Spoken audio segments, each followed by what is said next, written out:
সেই কথায় আছে না, অন্ধ প্রেম, সেটা কিন্তু আরেকবারের জন্য প্রমাণ করলো মহারাষ্ট্রের এই ছেলে এবং মেয়েটি।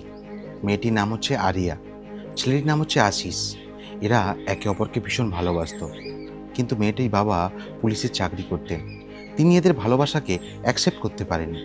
তাই মেয়ে এবং তার বয়ফ্রেন্ড মিলে ষড়যন্ত্র করে তার বাবাকে খুন করার জন্য। শুধু তারা ষড়যন্ত্র করেনি, তারা সফল হয়। মেয়েটার বাবা একদিন অফিস যাবে, এমন সময় মেয়েটা তার বাবার খাবারের মধ্যে বিষ মিশিয়ে দেয়। মেয়েটার বাবা অফিসে যায় এবং অফিসে গিয়ে কাজ করতে করতে তিনি অসুস্থ হন এবং মারা যান। পুলিশ ভেবে নেয় তার খাবারে কোনো কারণে ফুড পয়জন হয়ে গেছিল, সেই কারণে তার মৃত্যু হয়েছে। পুলিশ তাই কেসটা ক্লোজ করে দেয়।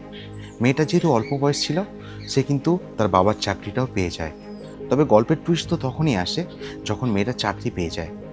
চাকরি পাওয়ার পর থেকেই যে ছেলেটার জন্য মেয়েটা তার বাবাকে খুন করেছিল, সেই ছেলেটাকে মেয়েটা অ্যাভয়েড করতে শুরু করে। এই পুরো ব্যাপারটাকে আশিস ভালো চোখে নেয়নি।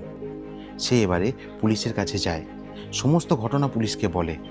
তারপরে মেয়েটার উপরে ইনকোয়ারি করা হয়, মেয়েটা দোষী সাব্যস্ত হয়। এখন এই ছেলে এবং মেয়েটা তার বাবাকে হত্যা করার জন্য এবং বাবার হত্যা ষড়যন্ত্র করার জন্য দুজনেই কিন্তু জেলে রয়েছে।